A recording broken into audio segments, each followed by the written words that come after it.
जय हिंद बच्चों। आज हम कक्षा 11वीं का पाठ क्रमांक 12 खनिज पोषण के बारे में पढ़ेंगे।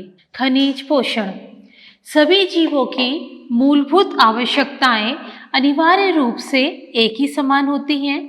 उनको अपनी वृद्धि और परिवर्धन के लिए वृहद अणु जैसे कार्बोहाइड्रेट, प्रोटीन, वसा, खनिज, लवणों की जरूरत होती है। इस अध्याय में हम अकार्बनिक पादप पोषण और उसके बारे में भी पढ़ेंगे कि पौधों में वृद्धि और परिवर्धन के लिए तत्वों की पहचान, तरीका, उनकी अनिवार्यता कैसे निर्धारित की जाती है, उसके लिए क्या क्या मापदंड होते हैं, क्या आप अनिवार्य तत्वों की भूमिका और उनकी कमी व लक्षण और उनके अवशोषण की क्रियाविधि को जानते हैं। यह अध्याय में आपको इनके बारे में बताया जाएगा। अब सबसे पहला टॉपिक इसके अंदर मैं बता रही हूँ आपको पादपों की खनिज अनिवार्यता के अध्ययन की विधि। जूलियस सैक्स एक प्रमुख जर्मन के पादपविद थे। उन्होंने सबसे पहले यह प्रदर्शित किया कि पौधे मृदा की अनुपस्थिति में पोषक विलयन के घोल में वयस्क अवस्था तक उनको उगाया जा सकता है। पादपों को पोषक विलयन के घोल में उगाने की इस तकनीक को हम जल संवर्धन कहते हैं और इसके बाद उन्होंने कई उन्नत विधियों भी प्रयोग में लाई जिसमें पादपों के लिए खनिज पोषकों की अनिवार्यता तय की जा सकी। सभी विधियों का प्रयोग इस निष्कर्ष को निकाला गया कि मृदा विहीन पोषक विलयन के रूप में पौधों को किस तरह उगाया जा सकता है। इन विधियों में शुद्धिकृत जल और पोषक खनिज की अनिवार्यता होती है। आप समझ सकते हैं कि ये कितना अनिवार्य है। श्रृंखलाबद्ध प्रयोगों के बाद जिसमें पौधों की जड़ों को पोषक विलयन में डुबाया गया और तत्वों को डाला गया, हटाया गया तथा अलग अलग सांद्रता में हमने तत्वों को मिलाया तो हमें खनिज विलयन प्राप्त हुआ जो पादप वृद्धि के लिए उपयुक्त था। इस विधि के द्वारा अनिवार्य तत्वों की पहचान की गई, कमी से होने वाले लक्षणों की खोज की गई। जल संवर्धन की तकनीक को सब्जियों जैसे टमाटर, बीज विहीन खीरा, सलाद के व्यापारिक उत्पादन के लिए सफलतापूर्वक लागू किया गया। यह ध्यान देने योग्य बात है कि पादपों की आदर्श वृद्धि के लिए पोषक विलयनों की प्रचुर वायवीय स्थिति में उनको रखा जाता है। यदि घोल अल्प वायवीय होगा तो क्या होगा? जल संवर्धन की तकनीक को मैं एक चित्र के माध्यम से आपको बता रही हूँ। अब मैं आपको बता रही हूँ अनिवार्य खनिज तत्व।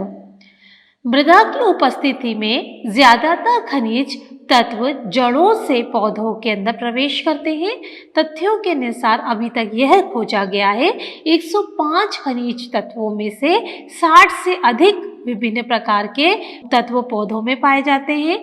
कुछ पौधों की प्रजातियां सिलीनियम का संग्रह करती हैं, कुछ गोल्ड का और नाभिकीय परीक्षण स्थलों के समीप उगने वाले पौधे रेडियो एक्टिव स्ट्रोंशियम जमा कर लेते हैं। पौधों के खनिज की न्यूनतम सांद्रता का भी इससे पता लगाया जा सकता है। मतलब कि इसकी सांद्रता को पता लगाने की अब हमारे पास तकनीक उपलब्ध है। अब अनिवार्यता निर्धारण के लिए कुछ मापदंड निर्धारित किए गए हैं। तो किसी भी तत्व की अनिवार्यता के मापदंड इस प्रकार हैं। पहला यह है तत्वों को पादप की सामान्य वृद्धि जनन के लिए ये बहुत आवश्यक होना चाहिए। उस तत्व की अनुपस्थिति में पौधे अपना जीवन चक्र पूरा नहीं कर सकते अथवा बीज को धारण नहीं कर सकते। तत्व की अनिवार्यता विशिष्ट होनी चाहिए। इसे किसी भी अन्य तत्व के द्वारा प्रतिस्थापित नहीं किया जा सकता है। दूसरे शब्दों में किसी एक तत्व की कमी को किसी अन्य तत्व के द्वारा पूरा नहीं किया जा सकता। इसमें तीसरा मापदंड है तत्व पादप के उपापचय में प्रत्यक्ष रूप से सम्मिलित होते हैं। ये सारे के सारे जो मैंने आपको मापदंड के आधार बताए, ये केवल कुछ ही तत्व या पौधों की वृद्धि या उपापचय के लिए बहुत जरूरी अनिवार्य माने गए हैं। उनको आवश्यक मात्रा के आधार पर दो व्यापक श्रेणियों में हम बांटते हैं। एक होता है वृहद पोषक, दूसरा होता है सूक्ष्म पोषक। वृहद पोषक, वृहद पोषकों को सामान्यतः पादप के शुष्क पदार्थ का 1 से 10 मिलीग्राम प्रति लीटर की सांद्रता से विद्यमान होना चाहिए। इस श्रेणी में आने वाले तत्व हैं carbon, hydrogen, oxygen, phosphorus, sulphur, potassium, calcium और मैग्नीशियम। इनमें से कार्बन, हाइड्रोजन और ऑक्सीजन मुख्यतः कार्बन डाइऑक्साइड या H2O से मिलता है, जबकि दूसरे जो तत्व मैंने बताए वो मृदा से प्राप्त किए जाते हैं। अब आता है आपका सूक्ष्म पोषक। सूक्ष्म पोषक की अनिवार्यता अत्यंत सूक्ष्म मात्रा में होती है, क्योंकि इसके अंतर्गत आने वाले हैं लौह, मैग्नीज, तांबा, मोलिब्डेनम, जिंक, बोरॉन, क्लोरीन और निकेल। उपरोक्त 17 अनिवार्य तत्वों के अतिरिक्त कुछ लाभदायक तत्व भी हैं, जैसे सोडियम, सिलिकॉन, कोबाल्ट, सिलीनियम। उच्च श्रेणी की पौधों के लिए ये जरूरी माने गए हैं। अब मैं आपको बता रही हूँ वृहद और सूक्ष्म पोषकों की क्या भूमिका होती है। अनिवार्य तत्वों को नई क्रिया करनी होती है। वे पौधों की कोशिकाओं को विभिन्न उपापचयी प्रक्रियाओं में भाग लेते हैं।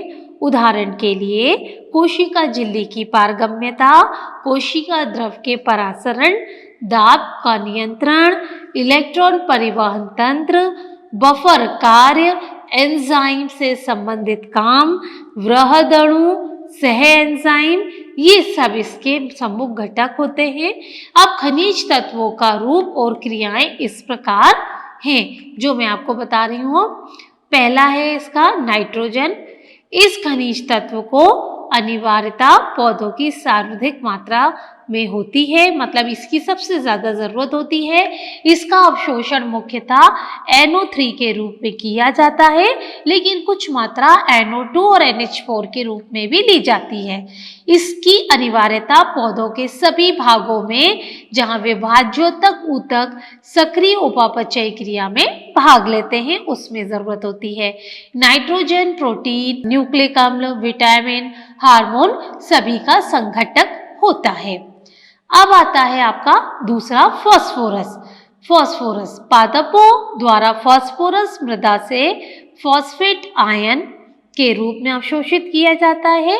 ये कोशिका झिल्ली, कुछ प्रोटीन, सभी न्यूक्लिक अम्ल एवं न्यूक्लियोटाइड के लिए संगठक होते हैं तथा सभी फॉस्फोरिलेशन की क्रिया में इनका महत्व होता है।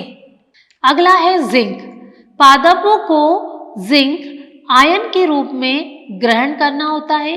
ये अलग अलग एंजाइम विशेषता कार्बोक्सिलेज को सक्रिय करता है और इसकी अनिवार्यता ऑक्सीजन संश्लेषण के लिए भी होती है।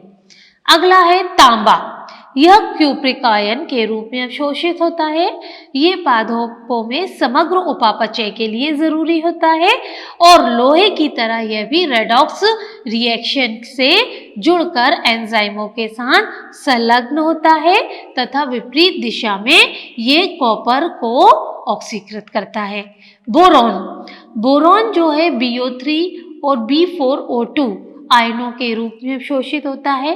इसकी अनिवार्यता कैल्शियम को ग्रहण करना और उपयोग करने में, झिल्ली की क्रियाशीलता, पराग अंकुरण, कोशिका का दीर्घीकरण, कोशिका का विभेदन, कार्बोहाइड्रेट का स्थानांतरण, इतने में इसकी जरूरत होती है।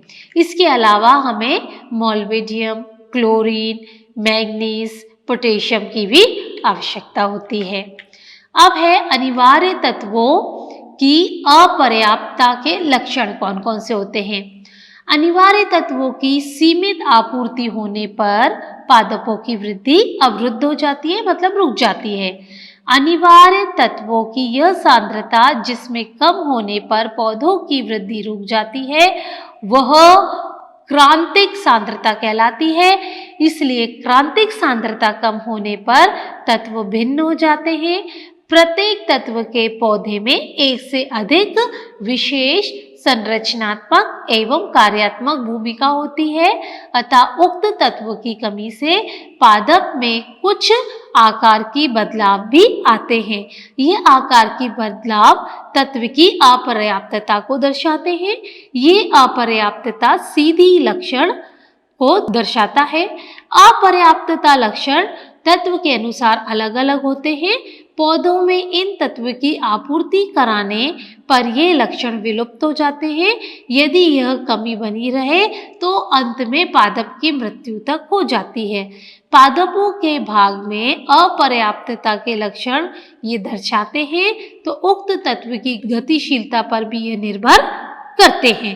पादप में जहां तत्व सक्रियता से गतिशील रहते हैं, तरुण विकासशील ऊतक से निर्यातित होते हैं।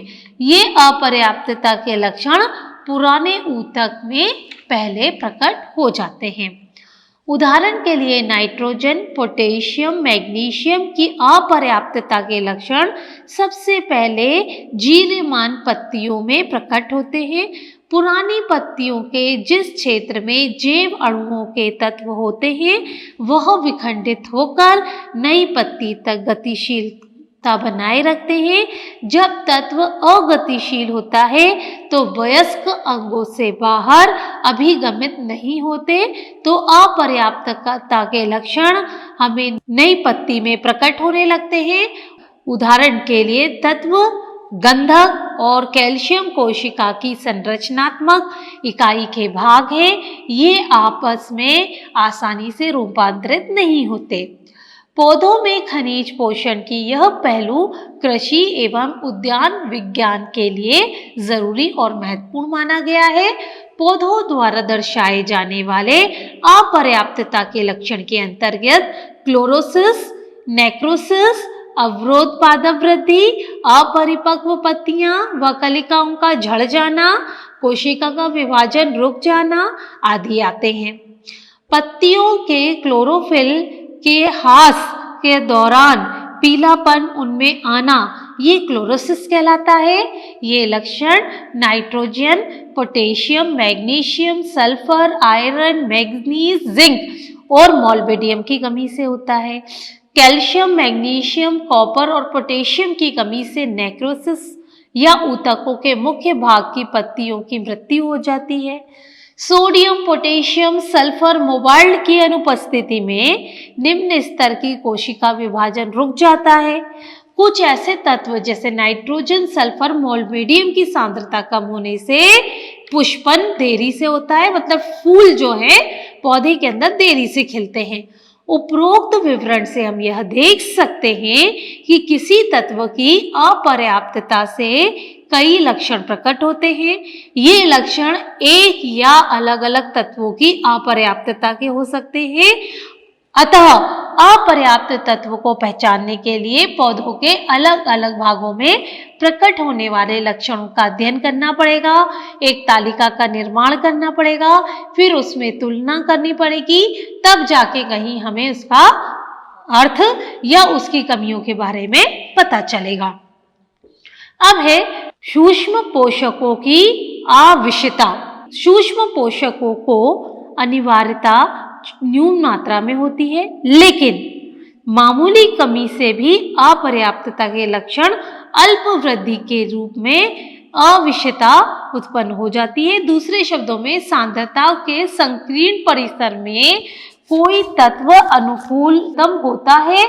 किसी खनिज आयन की वह सांद्रता जो ऊतक के शुष्क भार में 10% की कमी करे उसे अविष माना गया है।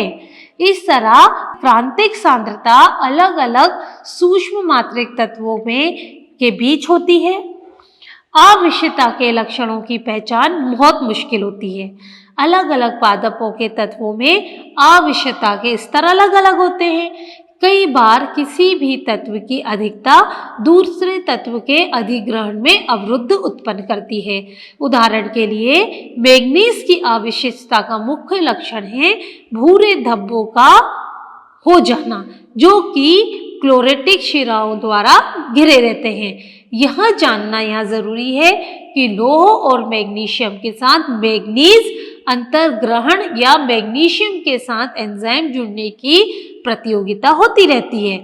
मैग्नीज स्तंभ शीर्ष में कैल्शियम स्थानांतरण को भी बाधित करता है, इसलिए मैग्नीज की अधिकता से लौह, मैग्नीशियम या कैल्शियम की कमी आ सकती है। अतः जो लक्षण हमें मैग्नीज की कमी से प्रतीत होते हैं वो वास्तव में लौह, मैग्नीज या कैल्शियम की कमी से ही हो रहे होते हैं। अब है तत्वों के अवशोषण की क्रियाविधि। पौधों में तत्वों के अवशोषण की क्रियाविधि का अध्ययन अलग अलग कोशिका ऊतक और अंगों में किया जाता है। ये अध्ययन व्यक्त करने के लिए अवशोषण प्रक्रियाओं को दो मुख्य अवस्थाओं में सीमांकित किया जा सकता है। प्रथम अवस्था में कोशिकाओं के मुक्त अथवा बाह्य स्थान, जिसको अपन एपोप्लास्ट कहते हैं, तीव्र गति से आयन की अंतर्ग्रहण तथा निष्क्रिय अवशोषण। दूसरी अवस्था में कोशिका का आंतरिक स्थान सिम्प्लास्ट के आयन धीमी गति में अंतर्ग्रहण किए जाते हैं। एपोप्लास्ट आयनों में निष्क्रिय गति साधारणतः आयन चैनलों के द्वारा होती है, जो कि ट्रांस प्रोटीन होते हैं और चयनात्मक छिद्रों का कार्य करते हैं। दूसरी तरफ जो सिम्प्लास्ट के आयन प्रवेश करते हैं वो निष्कासन में उपापचयी ऊर्जा उनके लिए जरूरी होती है।